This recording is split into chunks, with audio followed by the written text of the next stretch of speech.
嗨，大家好。今天呢，我开了车到闵行黄浦江边上的一个叫米士渡，应该叫森林公园还是郊野公园的地方来骑行。刚刚呢，我把车停到了停车场，现在呢就来到了米士渡的门口米士渡松南郊野公园这样一个地方。这边呢，完全是一片乡野的景色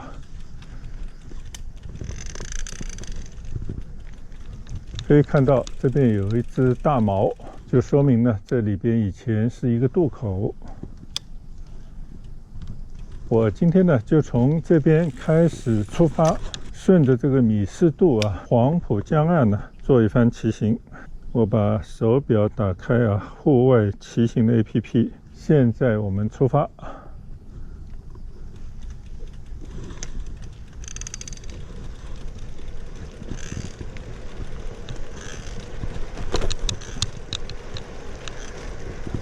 一条修整一新的乡间小路，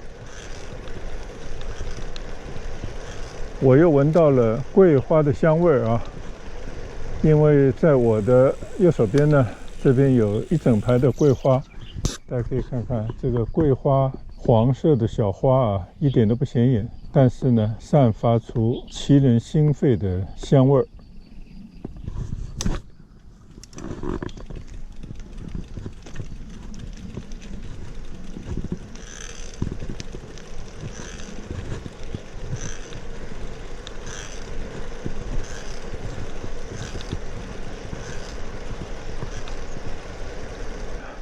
上海呢有一座私人的宅院很有名，以前呢叫皇家花园，是黄金荣大流氓的一个住宅。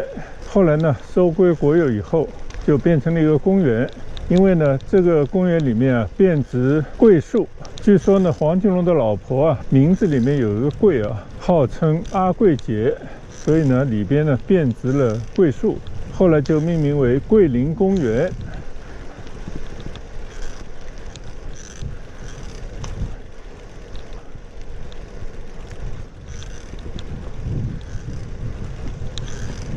这边我们已经来到了停车场刚刚呢我把车已经停在里面几乎是空无一人。这边有很多的可以租用的家庭用的单车。这边呢大家可以看一看米士渡松南郊野公园。我们到这个停车场里面呢兜一圈吧。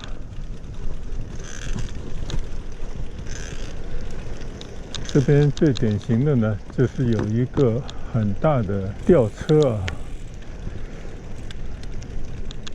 码头用的一个大吊车吧，当然现在应该早就废弃不用了黄浦江岸呢，近在咫尺。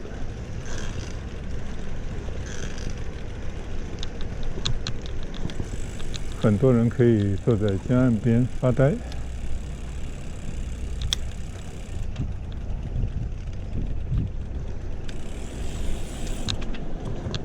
这边呢才是真正的码头通过这个小铁轨呢，把货拉到这个码头上，运到船上。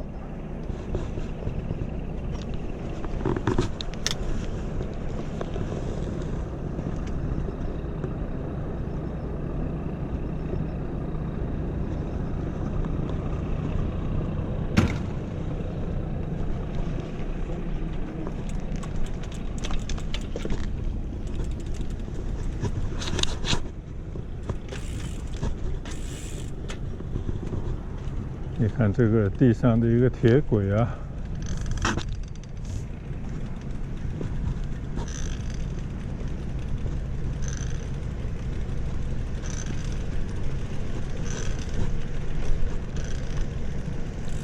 这边呢还有2个铁锚，货船的那种铁锚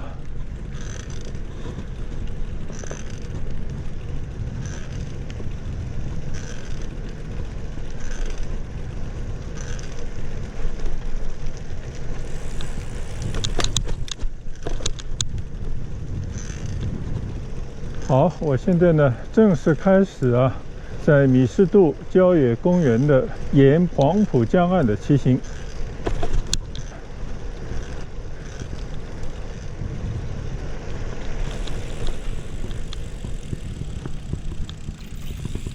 我们也来看一看这个松江旅游，这里已经到松江了吗？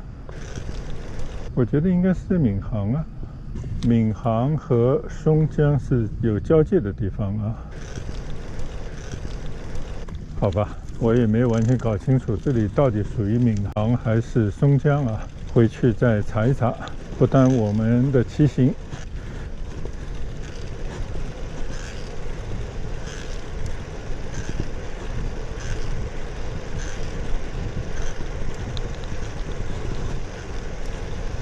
这边呢可以称之为一个森林公园啊，我看这个种了大片的树林，但是呢，我今天主要是顺着这个黄浦江岸来做一段大概要5-6公里的这么一个骑行啊，一个来回就应该10几公里，刚好可以完成一天的骑行健身的锻炼的这个量啊。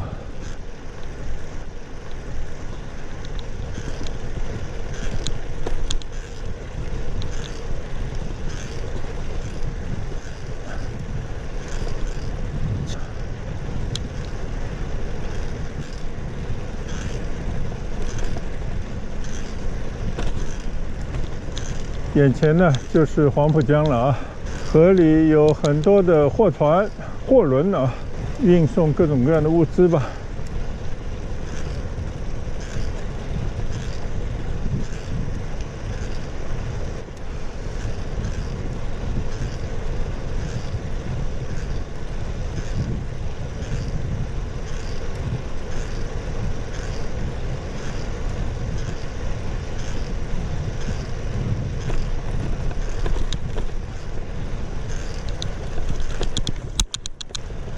这里呢会经过一座座的小河桥，因为呢有一个个的水闸啊。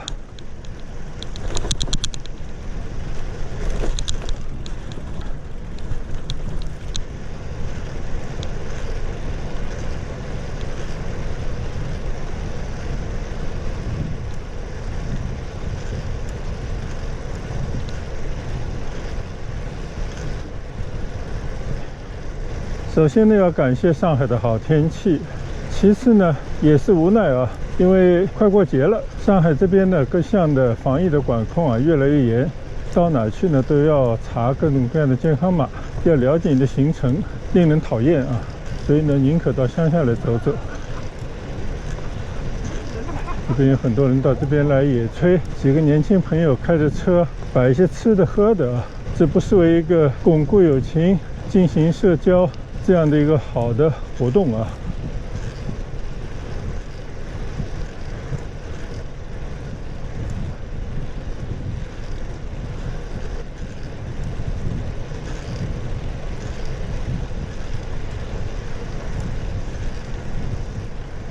我不知道这个左手边的树叫什么树啊，都是像北方那种树种嘛，向上生长的这种树木。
这边一个水闸叫洞津泵闸，调节水位的地方。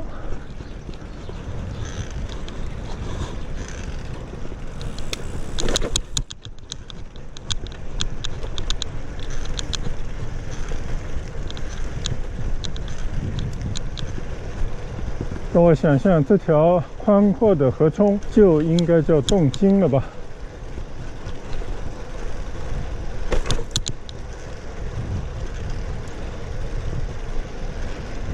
刚刚呢，我就开车从前面反方向开到郊野公园的停车场，这边呢我就看到了不少的长椅就感觉呢就到了郊野公园的地方了。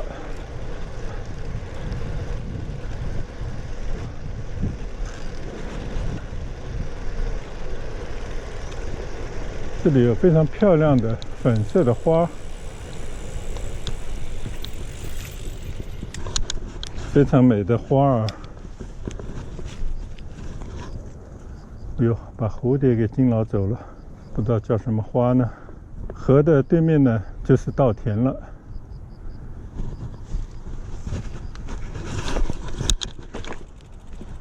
河岸呢就是依依杨柳在微风当中飘逸，很美的感觉。继续向前骑行。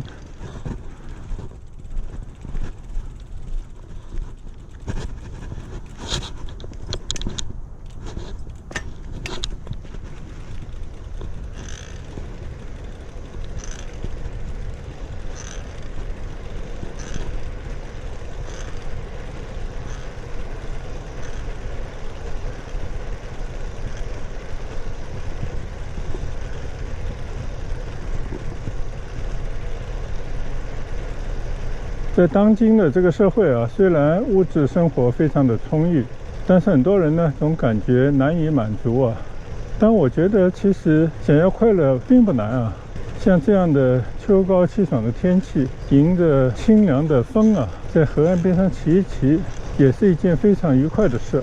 最起码能够有这么1-2个小时在骑行过程当中，让你有一种愉悦感。而且呢，你可以看看那些乡间的景色虽然很多的农作物可能未必能够认得全，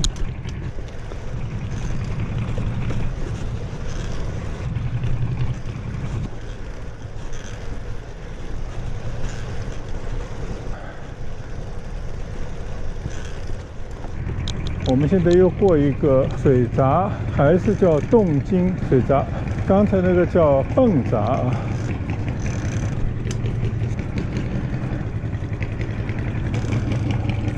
我们来看看这个洞津，应该也是洞津吧，有好多的这些河里走的小货轮，可以装很多东西但明显的就是装那些沙子煤这样的这种货船，而且样子都一样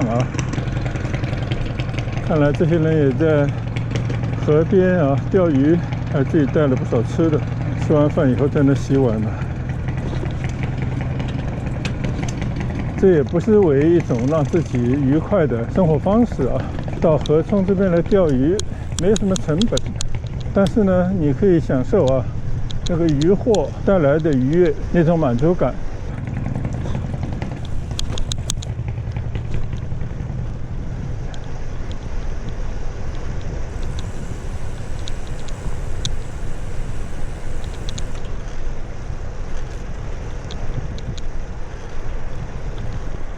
我在这边呢，就看到了一整片的稻田我相信呢，这个应该是夏季稻，因为第一季的春季稻呢，早就已经收割完毕，夏季呢再种上第二季到了晚秋的时候呢，就可以有收获第二季稻米的这样的喜悦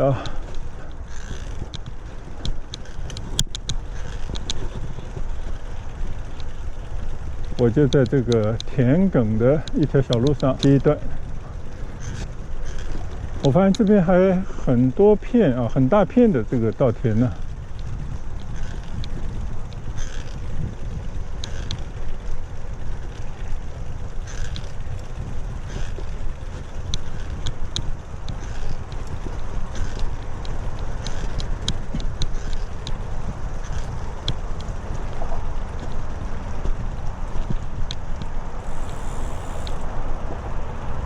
哎，突然发现啊，我以为这个路边都是一些杂草，其实并不是啊。它种的是那些毛豆哎。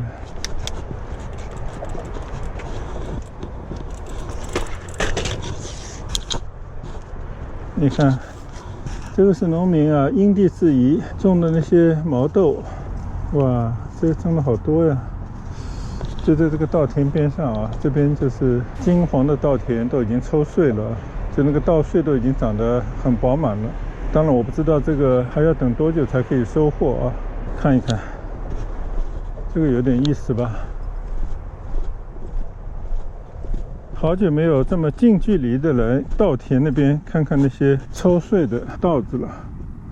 你看，这个都是稻，应该还没有成熟啊。我捏了一捏以后，感觉还并不是那么的饱满啊。这个可能就是乡野最美的景色了啊。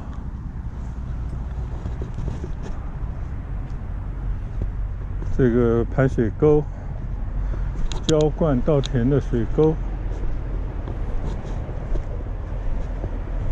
一重重的都是毛豆啊。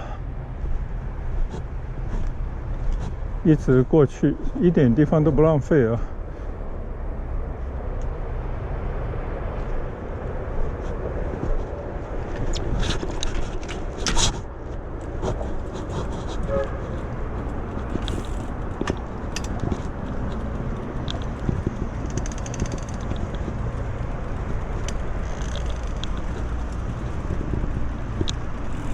这边的马路边啊，稍微宽一点的这个土地里面啊，全部都是种的那种毛豆。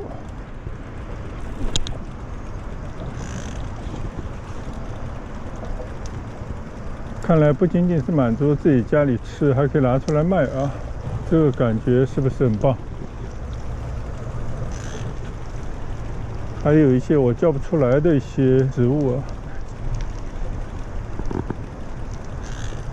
前面这边呢，就是更大的一片稻田。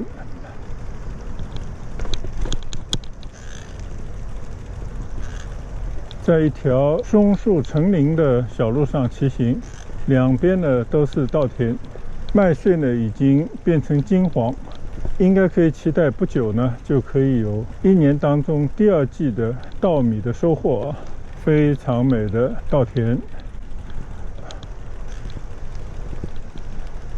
我忍不住呢，还想骑到里面再去看一眼啊。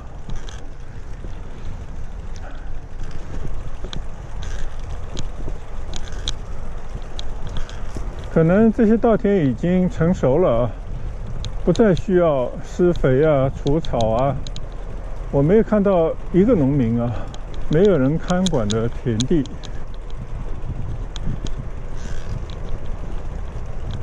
这边的稻穗啊，看上去好像更加的金黄。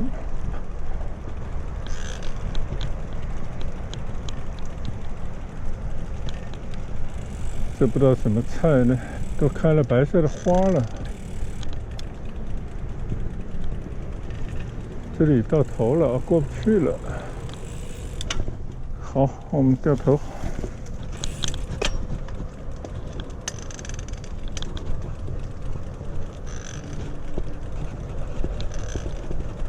很快就有收获了。我们偶然骑行到这边啊，也感受一下这种即将有的收获的喜悦啊。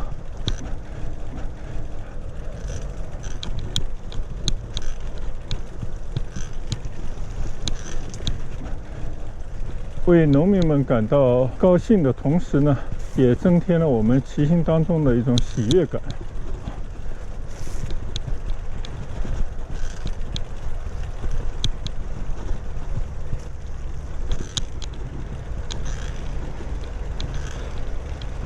所以呢，快乐可以很简单啊，只要在路上啊遇到足够多的让你感到新鲜感、有满足感啊，那种奇妙的或者是一些美景，就会让你心生愉悦，感到非常的开心。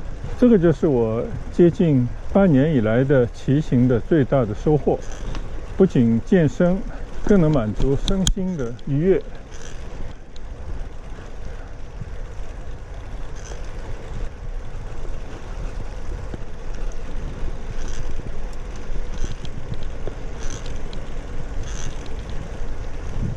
狗狗，这里很多狗狗的。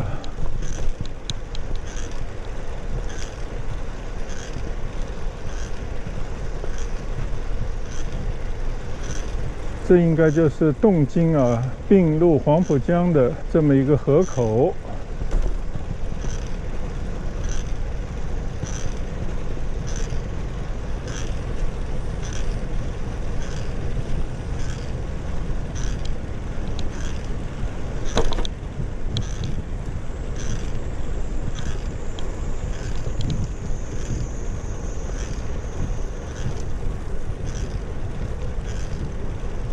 看到这边有3位啊，在堤岸上垂钓，好像在那收网的感觉啊。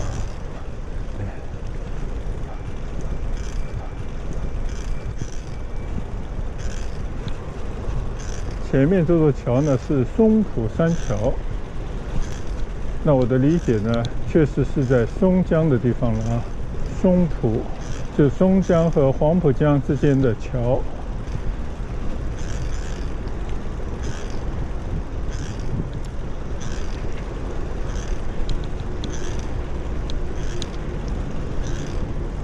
这边这个堤岸呢稍微有点高，我的车没那么高啊，就挡住了开阔的堤岸。外面的黄浦江的江面啊，还是很繁忙的一种运输船在穿梭的场面。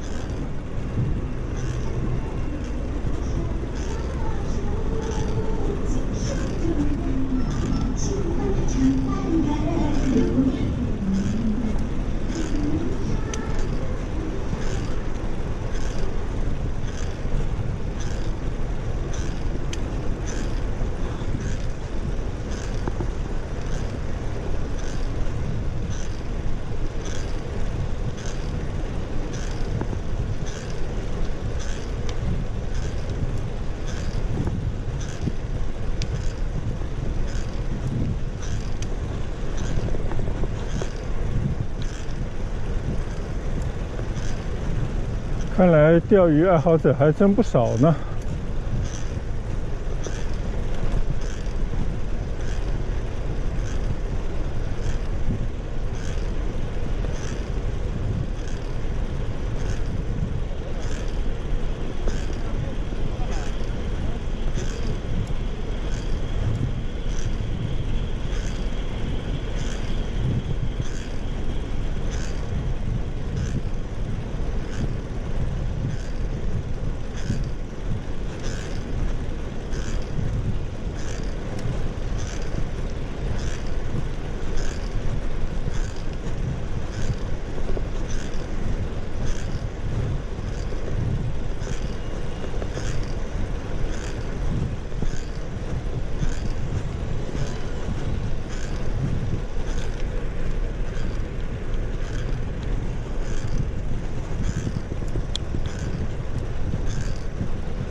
看牌子上写的黄浦江左岸，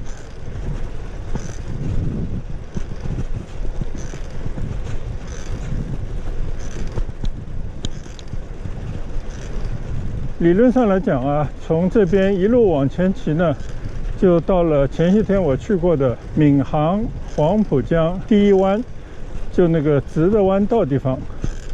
那边呢也有一个郊野公园啊，那边呢还有一个兰香湖。上次专门去环湖骑行了一圈，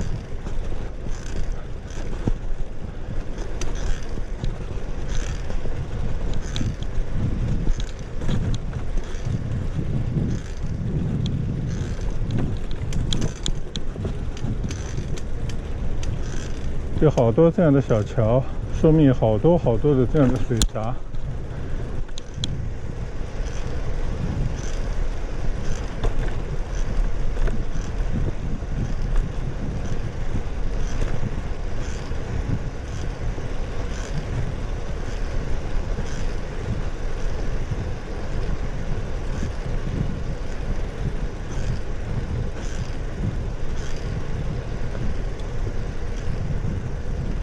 黄浦江的里面啊，左手边已经被那种我不知道什么东西啊就染成绿色的河面的一条小河，在森林里面啊，静静的，应该是一种水草，或者呢受到了某种污染啊。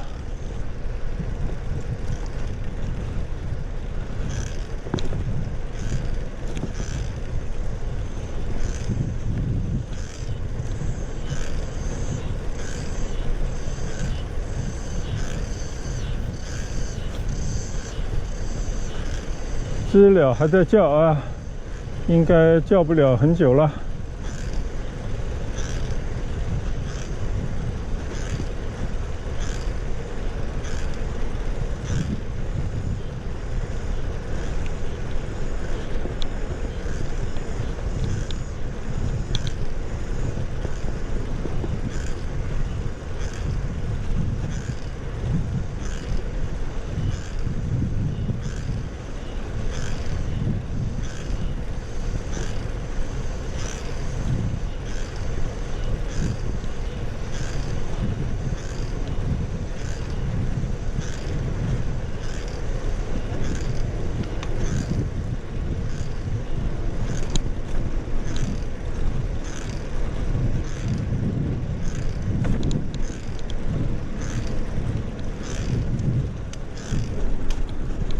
陈家浜桥，昨天我在骑行的时候呢，还跟大家分享过啊，上海这边的河川有很多名字，叫什么什么金，像刚才看到的洞金啊，金大概就是比较大。然后呢，有什么什么塘，虽然是土字旁一个塘啊，但实际上就是一个河冲。刚刚看到的什么什么浜啊，我们以前看过京剧《沙家浜》，就那个浜，三点水一个滨，那个呢也是河冲啊。到底哪个大哪个小，我也没有考究过，但基本上呢都是河冲的意思。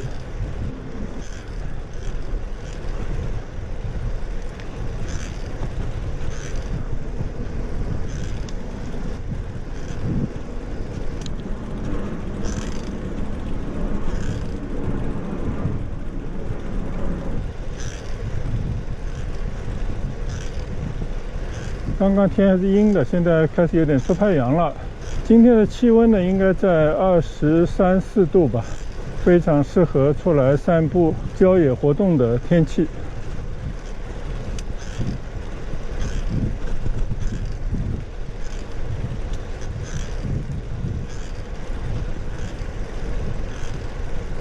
看到这个河堤外面是一片的芦苇。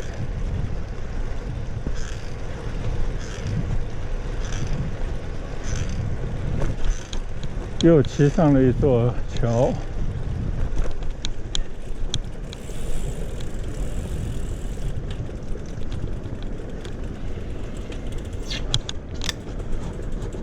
不妨在这个桥上啊，看看江面啊，这个就是芦苇丛啊。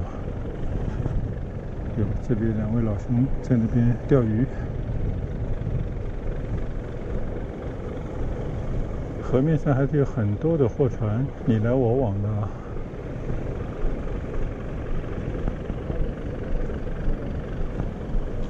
这就是刚刚我骑过来的路，蜻蜓飞得很低啊。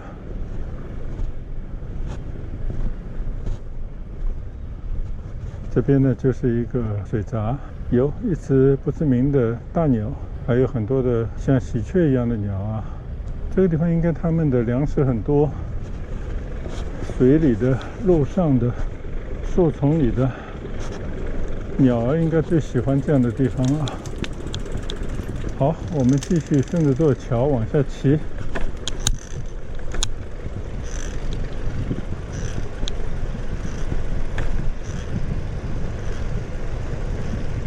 说话之间呢，天又阴了啊，太阳又躲进了云层。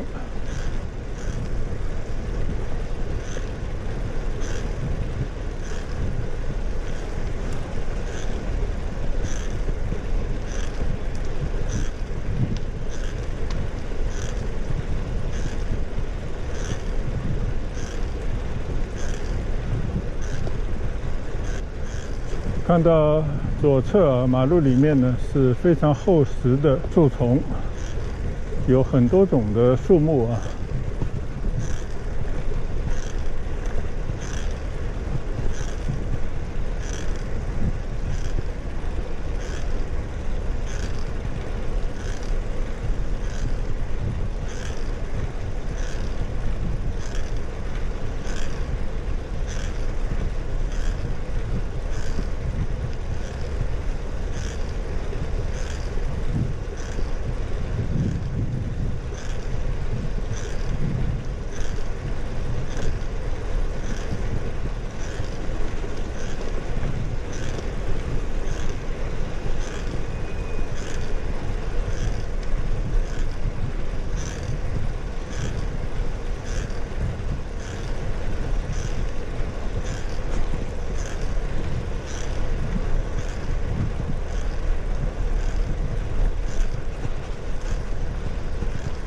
看到了不少各地车牌的车呢，都开到了这里啊，可能都是在上海工作或者跑买卖的吧。闲暇之余呢，到这种江边来放空自己，减压，欣赏一下美景，为自己的生活呢增添一些乐趣啊。人类的祖先呢都是从自然中来，大概也唯有回到了自然，才会让自己心呢变得平静，有一种归属感。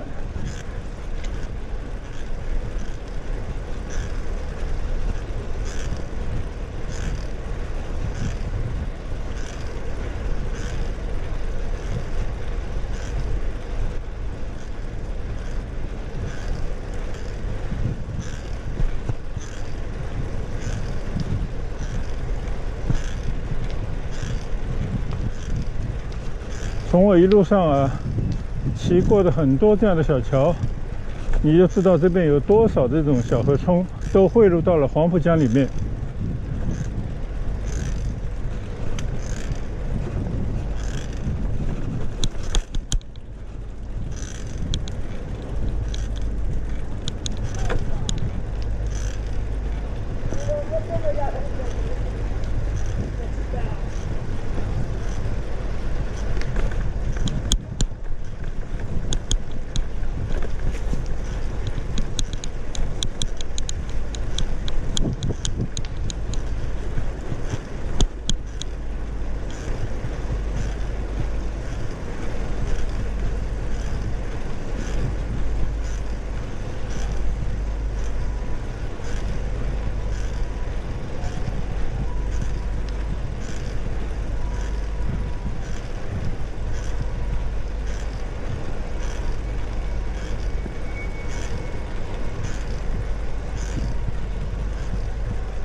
前方呢又看到了我从米市渡过来的第二座公路桥，我看到是松浦二桥G15松浦二桥，应该走高速的一座桥梁啊。在前面呢还有一座桥，好像是铁路和公路两用桥啊，所以这边的桥梁也不少啊。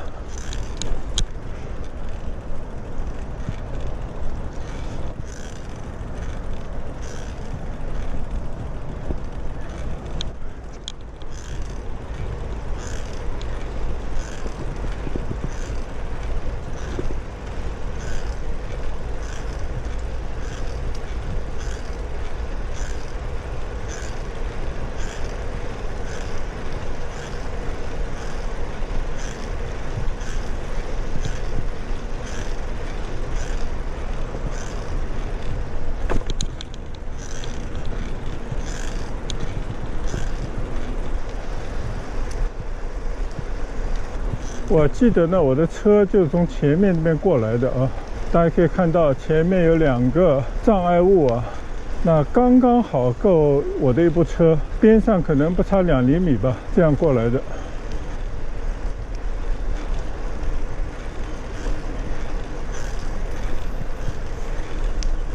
边上这个水闸呢，应该叫北柳径水闸。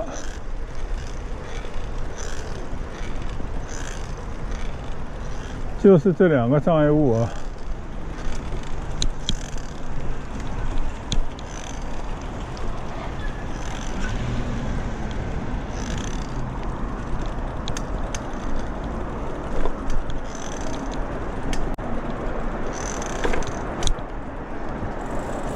在这个水闸上面啊，看一看，应该这条呢是北柳径，前面才是黄浦江啊。稍稍的往前骑一段，就准备往回骑了。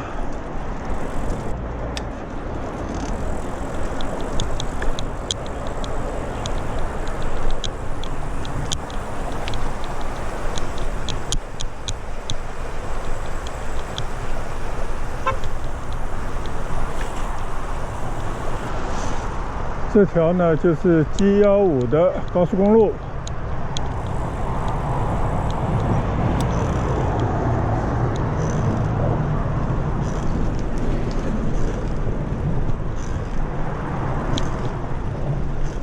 刚刚呢，我在这条路上过来的时候呢，就看到了很多的上海农村的房子啊，我就很想再去寻觅寻觅。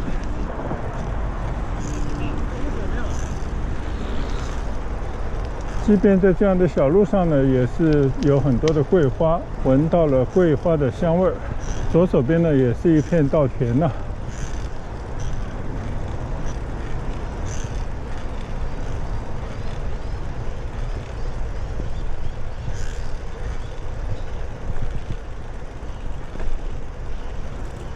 好像啊，右前方呢是一片村庄，准备到村庄里面去打个转。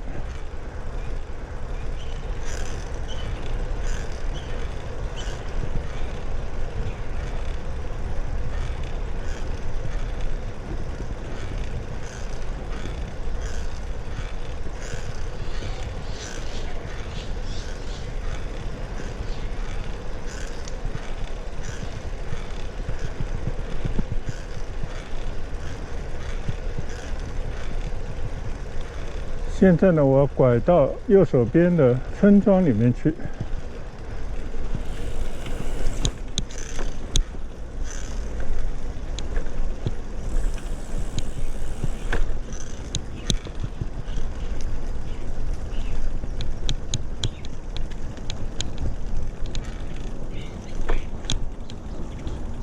这边的房子呢，零零散散啊，但是呢，门前屋后还是有很多的自留地啊。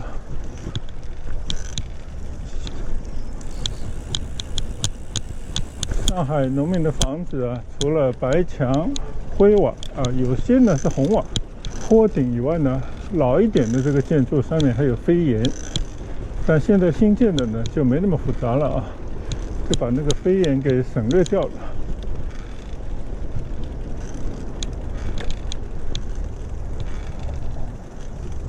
农民啊，屋前的自留地一般都种的菜啊，自己吃的菜。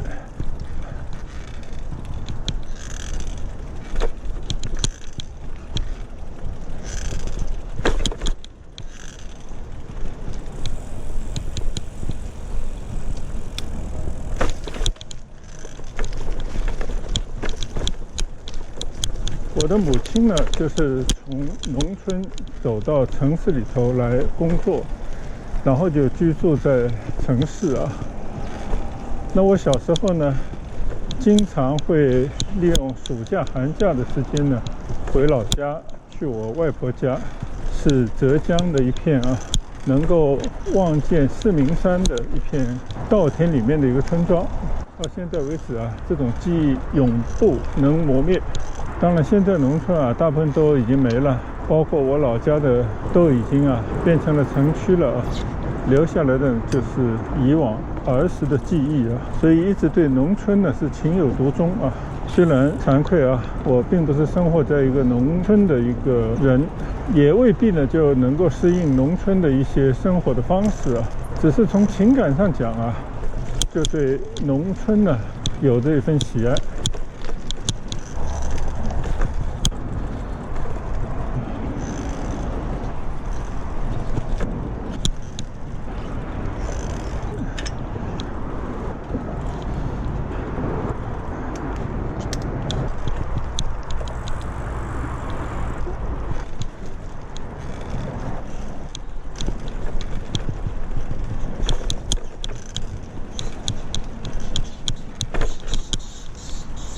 哦，这个猫猫在打架吗？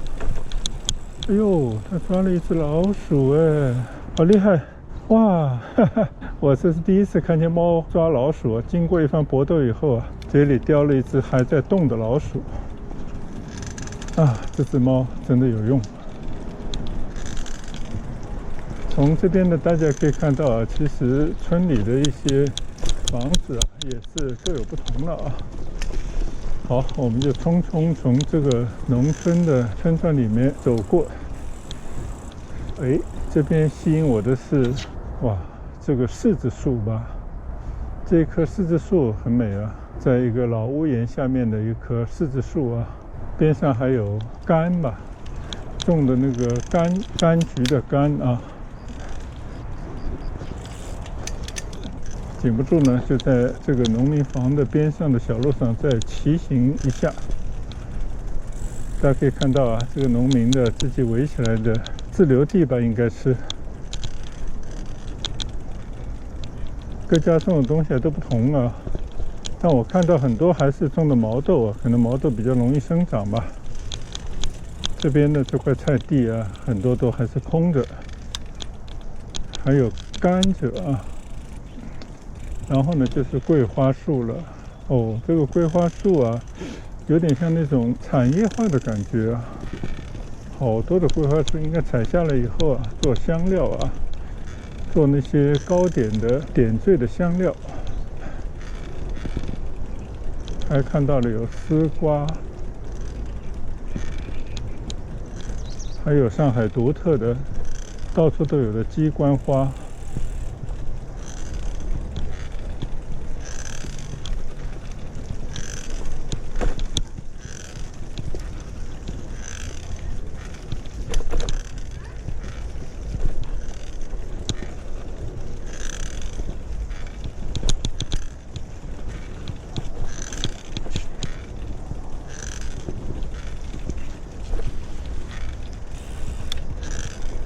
时间不许可啊，因为我太太在停车场那边在等我啊，当然她肯定也在周围去散步去了，所以呢，我不能在这边停留太久。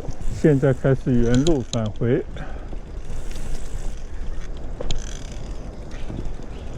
好，现在向着米士渡停车场的方向骑行，让我们呢多欣赏一下风景。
刚才我们的车呢就从这边开进去的啊，但是我突发奇想，看看这边能不能也走得通呢？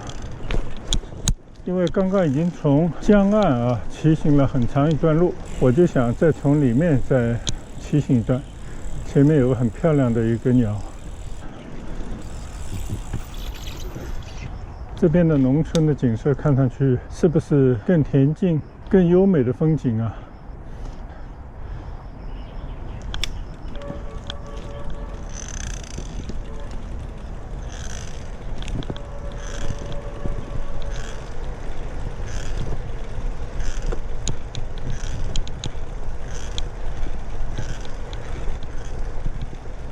骑行呢，就是要保持一种新鲜感。那路上的这些风景啊，没有见过的一些景物，就是让你有最大的新鲜感。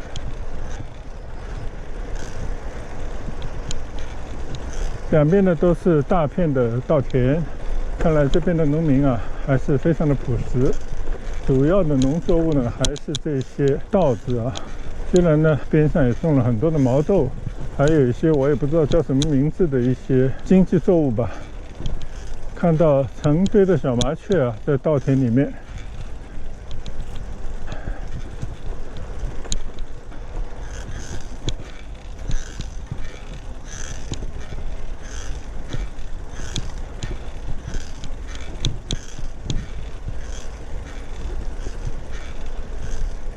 在稻田里面骑行啊，我就耳畔哈，就好像回想着谭维维的有一首歌啊。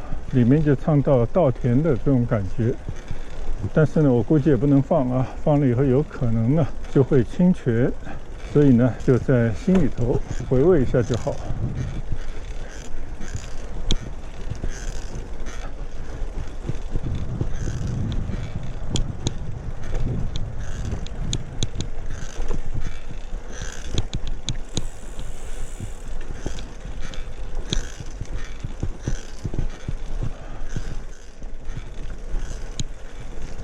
又骑行到了田埂上面，这不知道晒的什么玩意儿啊？鸭毛、鸡毛，一地鸡毛，真是。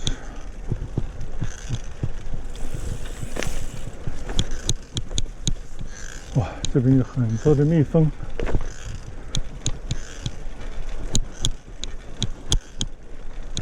但愿这边可以骑出去啊！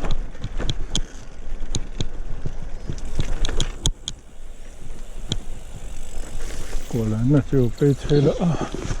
这边其实是没有路的啊！哇，探险呢要付出一些小小的代价，经常走着走着呢就没有路了，也无妨啊，多欣赏一下这些农村的景象。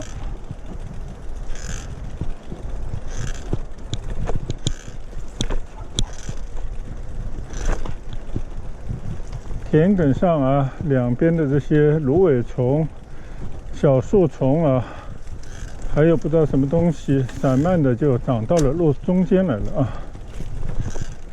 你看，长得铺天盖地，应该都是芦苇丛，农民也顾不得去管理了啊！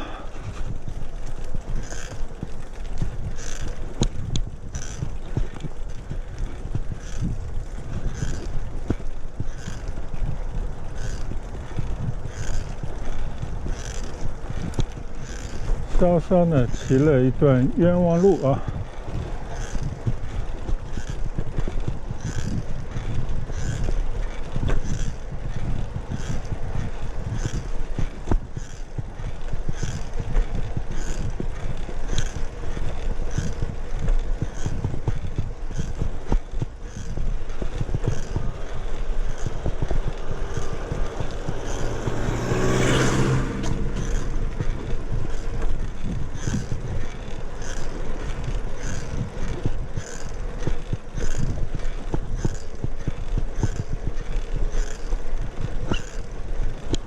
哦，小狗，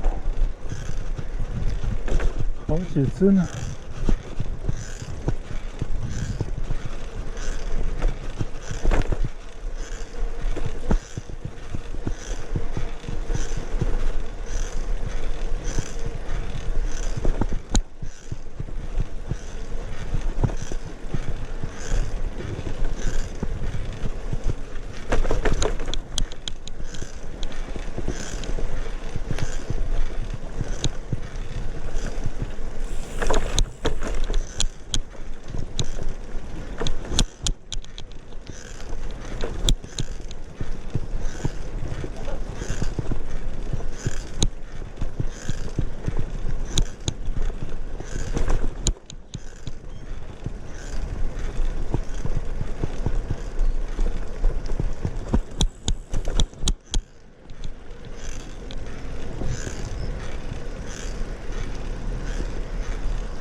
继续沿着这条松林里面的小马路上骑行，右前方啊就是一片村庄，很有特色的上海的农村的民居，一大片的稻田。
感觉右侧的稻田啊已经收割完了嘛，左侧的这边呢还没有收割啊。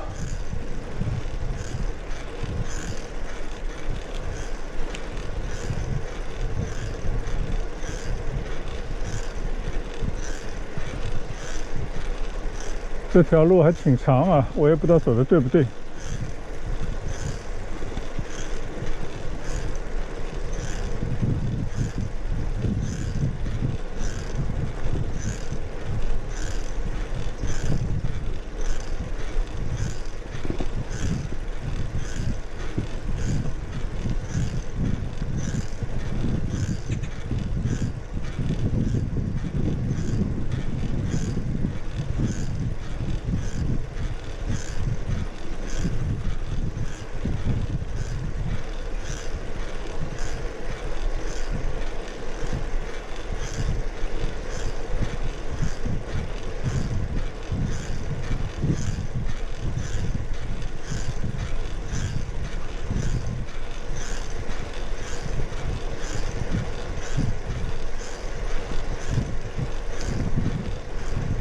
又经过了一座村庄，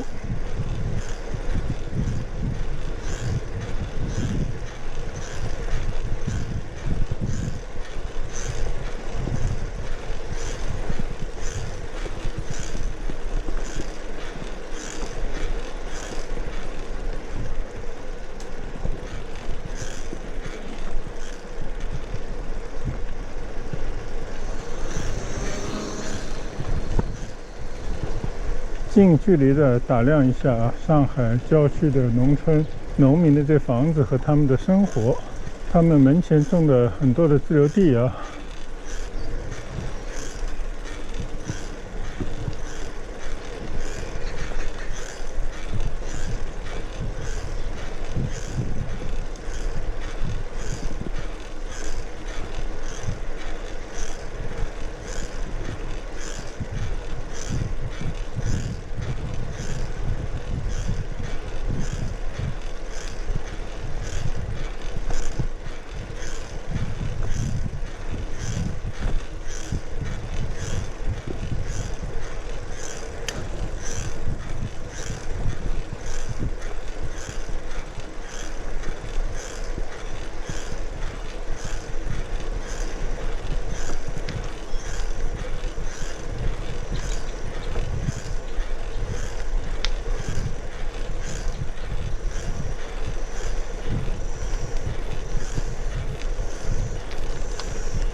看来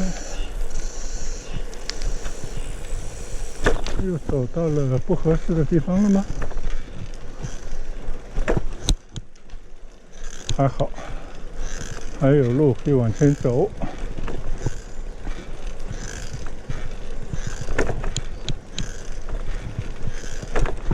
看来这条河川也在整治啊。对面呢建了一堆的房子，不知道是干什么用的，不大像农民的房子啊。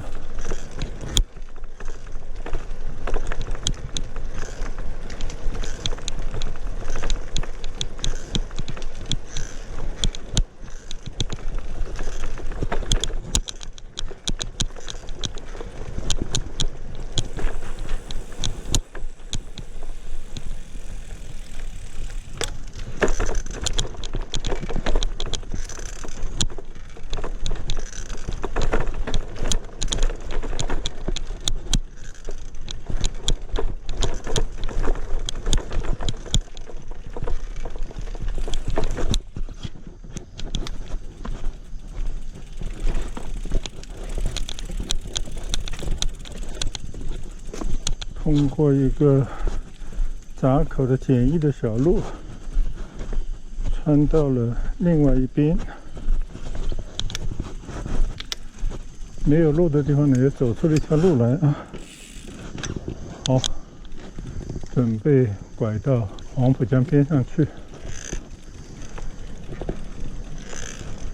有一只蓝狗在这边睡觉，2只。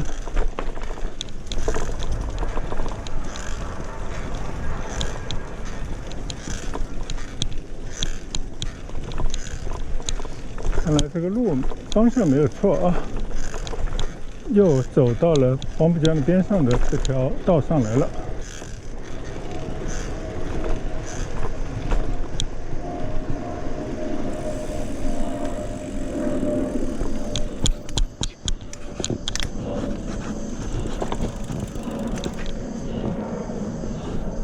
把车停一下，走到这些小河边去看一看啊。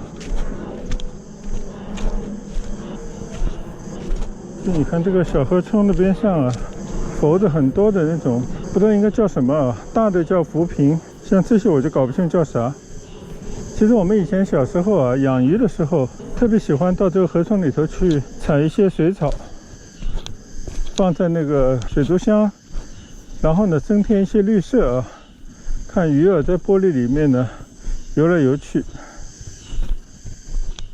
这种景象啊，已经好多年都没有再去回味了。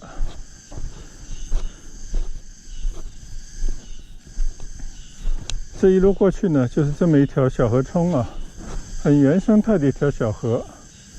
我相信在我的镜头面前应该是很美啊，听的蝉鸣，这边连风都没有啊，非常安静的一条小河。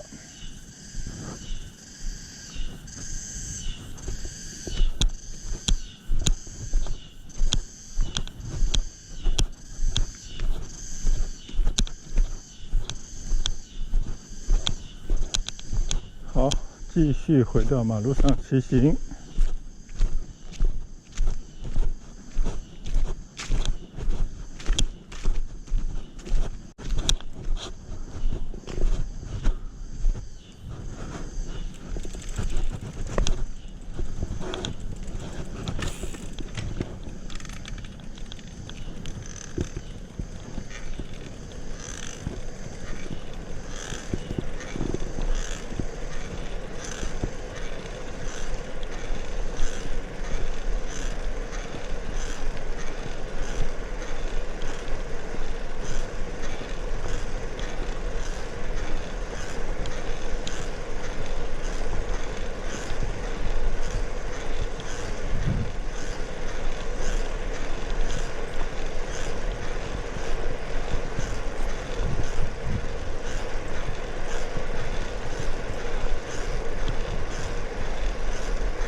刚刚呢，我听到一个声音啊，我以为摄像机没电了，其实并不是。但是呢，我也看了一下手表上显示，已经骑行了14点几公里了，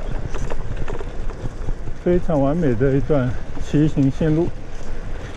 我们现在呢，继续往停车场的方向骑行。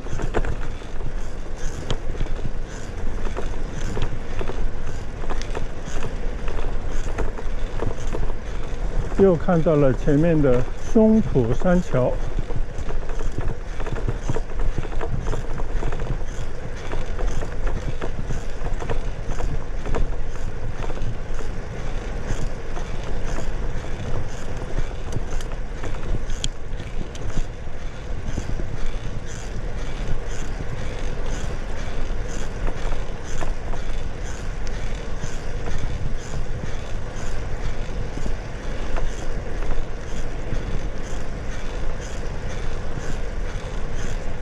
又见到这帮钓友了，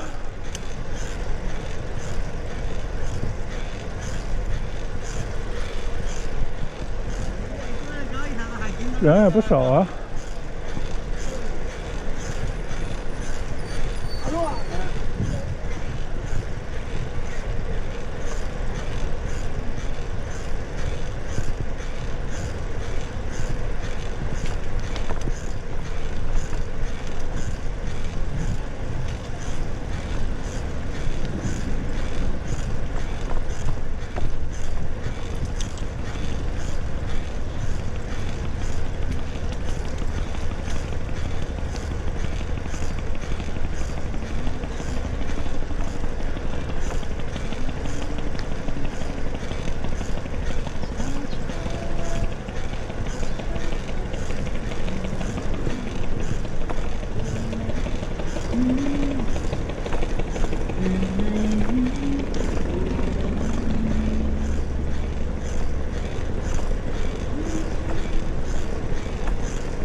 又经过了东京水闸、东京水利枢纽。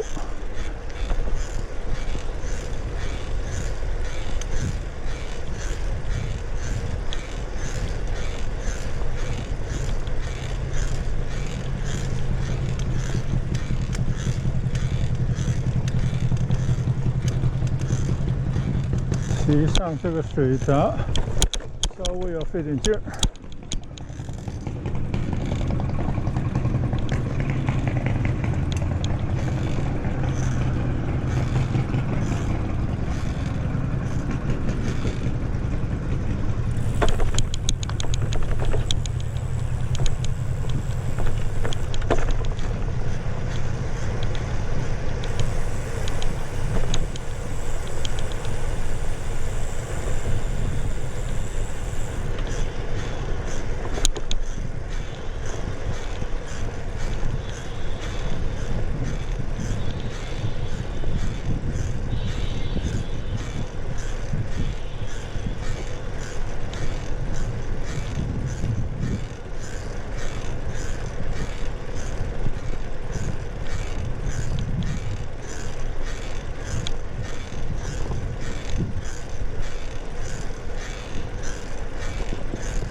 刚才我骑过来的时候啊，一帮年轻人这边野炊，还在这边绕车呢。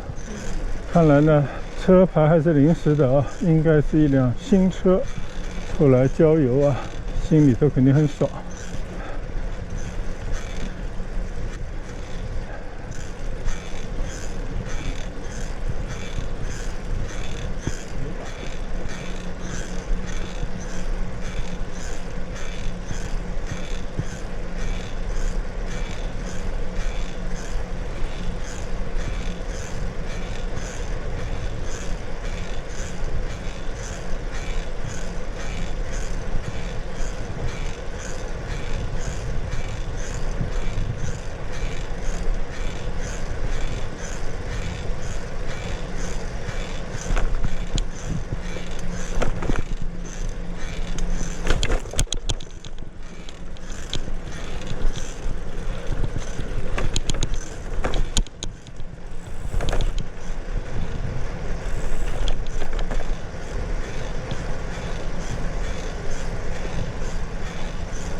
前面呢就看到了米士渡郊野公园的停车场的那个塔吊了啊，所以呢，今天骑行的路程全部结束。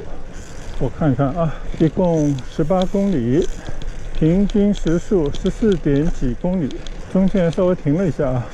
那么大概呢就是平均时速15公里左右吧，非常畅快的一次骑行。感恩有这样的季节啊，有这么好的天气。还有就是上海啊，把这些郊野公园整个环境都整治得相当不错，使得我们有机会呢在这边骑行、赏景、休闲啊，非常愉快的一段旅程。那我们今天就在这边呢结束我们今天的行程，谢谢诸位的陪伴，祝大家都有美好的一天，谢谢大家的观赏，再见，拜拜。